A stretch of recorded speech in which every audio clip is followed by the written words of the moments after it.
Picture this. You put in the effort, act with honesty, and treat others with compassion and respect. You adhere to the rules and strive to do what is right. Yet, when you observe your surroundings, it seems that those who rise to prominence are not individuals like you. Instead, it is the ones who manipulate, deceive, and act without conscience who acquire power, wealth, and influence. You witness ruthless leaders, shrewd entrepreneurs, and people who disregard ethics while excelling in their domains. Meanwhile, those who uphold principles of honesty and virtue often find themselves struggling, overlooked in a world that appears indifferent to their goodness. Why does this occur? Why does society seem to favor those who are willing to trample on others while the virtuous suffer?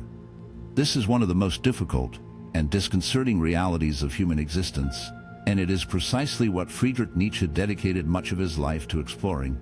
His concepts are challenging to accept, yet they uncover a truth that many are reluctant to confront. The world is inherently unfair, and morality may not be as straightforward as we believe. Today, we will delve into Nietzsche's provocative views on power, success, and morality. His thoughts challenge our fundamental beliefs about good and evil, fairness and justice, and the underlying mechanisms of the world. By the conclusion of this unsettling discourse, you will grasp a chilling new perspective on what it truly takes to thrive in a world that often seems to reward the most sinister among us. Yet, the most harrowing revelation awaits you at the end, one that could forever alter your perception of yourself, your decisions, and your role in this dark reality. To commence, we must face a grim truth. The world does not abide by the tenets of fairness or morality. It does not inherently bestow rewards upon the virtuous. Those who ascend to the heights of success often do so not through goodness, but because they have mastered the treacherous rules of this ruthless game. Nietzsche posited that morality is not a universal truth, but a weapon, wielded throughout history to manipulate the masses and uphold oppressive power structures. Herein lies one of Nietzsche's most provocative and unsettling notions: the will to power. He contended that, at the very essence of human nature lies a primal drive, not for joy, not for justice, not for righteousness, but for dominion. Power is the dark force that allows one to mold reality to fit their own twisted vision, to impose their will upon the world rather than be crushed beneath the weight of others' desires. Those who embrace this insatiable hunger, who act with ruthless determination in their quest for strength and control, are the ones who ultimately prevail. This does not imply that all individuals in power are inherently malevolent, or that all virtuous individuals are destined to fail. However, Nietzsche cautions that many of the values instilled in us, such as humility, selflessness, and obedience, are not necessarily meant to serve our interests. Instead, they primarily benefit those in authority.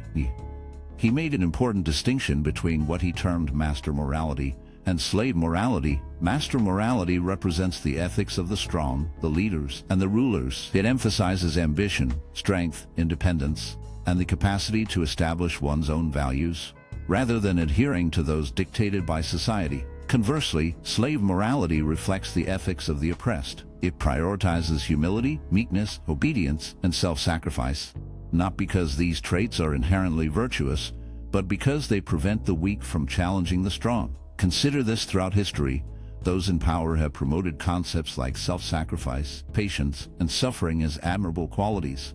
Why? Because a populace that views suffering as noble is less inclined to resist oppression. A society that perceives power as malevolent is less likely to confront those who wield it. Individuals who do not question these values may inadvertently entrap themselves in a cycle of hardship, puzzled as to why their goodness does not yield success. But if morality is merely a construct, does that imply we should forsake ethics entirely? Does it suggest that the only path to success is through ruthlessness and selfishness? This is where Nietzsche's philosophy is frequently misinterpreted. He wasn't claiming that all morality is without meaning, or that one must be ruthless to achieve success. Instead, he was urging us to examine who determines morality, why certain values are maintained, and whether they genuinely benefit us or merely serve those who gain from our compliance. This raises an even more profound question. What if everything you've learned about success, morality, and being a good person has been crafted to keep you powerless? If the teachings on morality were intended to weaken you, then we must ask who profits from this arrangement, who benefits in a society where individuals are reluctant to seek their own strength and instead adhere to rules that often leave them confused. To grasp this, we need to delve deeper into Nietzsche's critique of conventional morality. He contended that most moral frameworks, particularly those based on religion and societal norms, were established by the powerless to control those who held power. This concept was central to what he termed slave morality, a system that venerates traits like humility, obedience, and self-denial, not because they inherently lead to a fulfilling life, but because they suppress dissent. Slave morality teaches that suffering is virtuous, that forgiveness is noble, and that the pursuit of power is sinful. However, Nietzsche viewed this as a form of deception. He held the belief that the strong, those who possess the power to mold the world to their desires, should not be constrained by the moral codes established by the weak. Instead, they ought to tap into their true potential and liberate themselves from the shackles of conventional morality. This notion brings us to one of Nietzsche's most profound and contentious ideas, the Übermensch, or the Overman. He imagined a new breed of humanity, one that transcends the confines of traditional ethics, one that does not passively accept the values dictated by society, but instead forges their own path. The Overman is not necessarily a tyrant or a brute. Rather, they are individuals who have risen above the illusions of imposed morality, fully embracing their power, ambition, and creative potential. Yet, what does this truly entail? Does it imply that to achieve success, one must become heartless and trample over others? Not quite. Nietzsche's message was not that one should embrace cruelty or malice, but rather that one must shed the guilt associated with striving for greatness. He yearned for people to stop feeling ashamed of their desires, ambitions, and relentless pursuit of achievement. Reflect on this. Many of history's most remarkable thinkers, innovators, and leaders have done just that. Nature seemed to whisper that one should not become malevolent, but rather, one must cease to feel remorse for chasing greatness. In this pursuit, however, lies a profound sadness, a recognition that the very drive to excel can often lead to isolation and a disconnection from the very humanity one seeks to elevate. Reflect on this. Many of history's most influential thinkers, innovators, and leaders achieved success not by adhering to the established rules. They didn't wait for approval to make an impact. Instead, they took initiative, challenged conventional wisdom, dismissed the notion that they had to conform to societal expectations, and carved out their own paths. This distinction is what sets apart those who remain ensnared in struggle from those who liberate themselves and redefine success according to their own standards. However, this journey comes with significant psychological hurdles. From a young age, most individuals are conditioned to fear their own potential.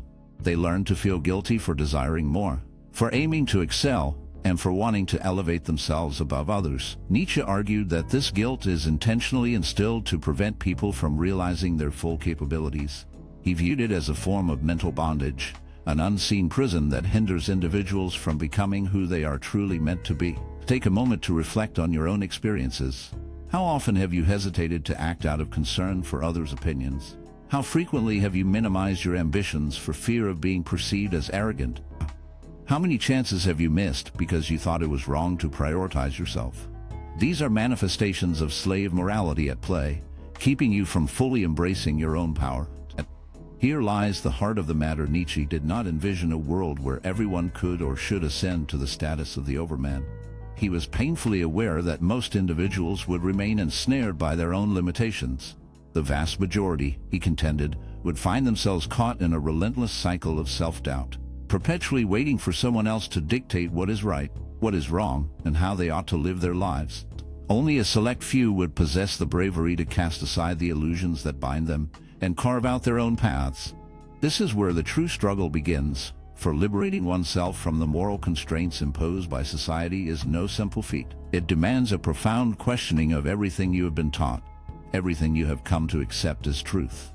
It calls for the courage to confront the fear of solitude, to defy the crowd, and to embrace your own strength, even when the world insists you should not. The most profound revelation is yet to unfold, one that could radically alter your approach to power, morality, and success. But before we delve into that, consider this: what would your life resemble if you were no longer shackled by the fear of pursuing your own power? What transformations would occur? What barriers would suddenly vanish? What could you accomplish if you were free from guilt, hesitation, or the dread of judgment?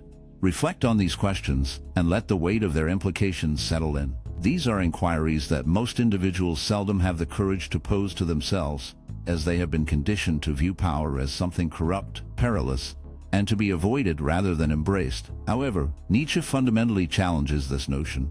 He contends that power is not inherently malevolent. It is merely a force, a natural aspect of existence, akin to gravity or fire. The destructiveness lies not in power itself, but in how it is exercised. More crucially, those who refuse to comprehend power and reject it in favor of blind obedience are destined to be dominated by those who do understand it. This explains why the most unscrupulous individuals often thrive. They do not waste time questioning their right to power. They seize what they desire without hesitation and do not apologize for their ambitions. In contrast, the virtuous struggle not due to incapacity, but because they have been conditioned to hesitate. They have learned to stifle their innate instincts, to play it safe, and to adhere to rules, even when those rules confine them. Yet, there is a path to liberation. Nature does not instruct us to completely forsake morality. Rather, it encourages us to forge our own values instead of passively accepting those dictated by society. The Übermensch establishes their own principles. They do not seek validation from the crowd. They do not live in fear of judgment. Instead, they fully embrace responsibility for their lives and actively shape their own. This is where many stumble. They seek permission. They linger, hoping someone will tell them it's okay to take charge of their own lives. Yet, the harsh truth of nature is that no one is coming to rescue you. No one will grant you the authority to embrace your own strength. If you choose to wait, you may find yourself waiting indefinitely. Just look around at the world today. The individuals who wield the most power, who alter the course of history, who revolutionize industries, are not always the brightest or the most virtuous. They are the ones who grasp how power operates. They understand that the game of life isn't won by adhering to the same rules as everyone else. It's won by deciphering the unspoken rules, the ones that remain hidden. One of these unspoken truths is that power must be seized, not bestowed. No one willingly relinquishes influence, success, or authority. Those who hope for a just system that rewards goodness will find themselves waiting for a mirage. Nature recognized this stark reality and encouraged individuals to tap into their inner strength, not as an act of hostility, but as a means of self-creation. However, the path to such self-mastery is fraught with challenges. It demands something that many lack the capacity to endure: discomfort. Nietzsche posited that true growth and transformation arise from struggle. The weight of this truth can feel heavy, a reminder of the battles we must face alone. He dismissed the notion that life should be devoid of challenges. Rather, he viewed suffering as an essential component of building strength. It is by confronting difficulties and overcoming obstacles that we cultivate true power. The issue is that contemporary society promotes the opposite view. It suggests that comfort is the ultimate aim, that we should evade pain at all costs, and that hardship is something to flee from rather than accept. However, this perspective only serves to keep individuals weak. Nietzsche argued that suffering should not be shunned. It should be embraced. Each challenge, every setback, and every painful experience presents a chance to sharpen oneself, strengthen one's will, and evolve into something greater. This explains why the weak remain weak when faced with adversity. They seek to escape. They search for distractions, make excuses, or find someone to blame. In contrast, the strong do not shy away from challenges. They confront them head-on. They understand that every hardship is a catalyst for their personal growth. This leads us to a significant insight: the distinction between those who succeed and those who remain stagnant is not merely about talent or intelligence. It lies in their approach to struggle. The most unscrupulous individuals often achieve success because they are prepared to do what others shy away from. They embrace risks, make daring decisions, and tolerate discomfort in pursuit of power. In contrast, those with good intentions frequently face challenges as they wait for a world that inherently rewards virtue, a world that simply does not exist. This raises an important question: which path will you choose? Will you persist in believing in a system that aims to keep you powerless? Or will you forge your own way, accept the challenges, and transcend the limitations placed upon you? This brings us to the final and most crucial insight, one that will fundamentally alter your perception of power, success, and your own potential forever. But before we share it, consider this: what are you prepared to endure to become who you are destined to be? This is the pivotal question that distinguishes those who liberate themselves from those who remain confined. The reality is that nothing of true worth, no success, no influence, no genuine power, comes without sacrifice. Greatness is not bestowed upon us. It requires effort, resilience, and an unwavering determination. Nietzsche grasped this concept better than anyone else. He posited that most individuals would never transcend their circumstances, not due to a lack of ability, but because they did not possess the will to withstand the struggle necessary for transformation. He felt no sympathy for them. He simply acknowledged that most people prefer comfort to greatness. They opt for the false sense of security instead of striving for something more significant. However, for those who refuse to be confined, for those who aspire to exceed the limitations society imposes on them, there exists an alternative route: the journey of the Übermensch, the self-fulfilled individual who does not wait for the world to bestow power upon them, but instead seizes control of their destiny. The most crucial insight is this: true power is not external. It cannot be found in wealth, status, or dominance over others. Genuine power originates from within. It is the capacity to mold yourself, to transcend your limitations, to establish your own values, and adhere to them, regardless of societal opinions. This distinction separates those who merely survive from those who genuinely thrive. The virtuous struggle because they anticipate the world to acknowledge their goodness, yet the world does not operate that way. Recognition, respect, and influence must be earned through action, by rejecting the constraints placed upon you. This is why Nietzsche's philosophy transcends mere comprehension of the world. It is about personal transformation. It involves liberating yourself from the beliefs that render you weak and reclaiming the power that has always belonged to you. So, what does this imply for you? This suggests that waiting for justice, fairness, or for the world to acknowledge your value is ultimately futile. It's about personal transformation. It involves breaking away from the beliefs that keep you powerless and reclaiming the strength that has always belonged to you. So, what does this imply for you? It indicates that if you desire something, you must be prepared to take it, not through deceit or malice, but with unwavering confidence in your own abilities. It means viewing struggle not as something to dread, but as something to conquer. It involves pushing through obstacles, standing firm in your convictions, and refusing to be molded by others' expectations. Often, the most unscrupulous individuals succeed because they grasp this instinctively. They act decisively and do not wait. They advance with confidence, aware that power is claimed by those who pursue it. However, the truly exceptional individuals, those who not only achieve success, but also make a lasting difference, are those who merge this understanding of power with a sense of purpose. The choice lies with you. You can continue to live by the rules that were meant to keep you diminished, or you can transcend them.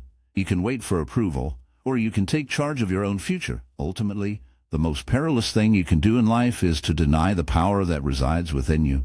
So I ask you, will you rise, or will you stay in the shadows of those who do? Thank you for considering this.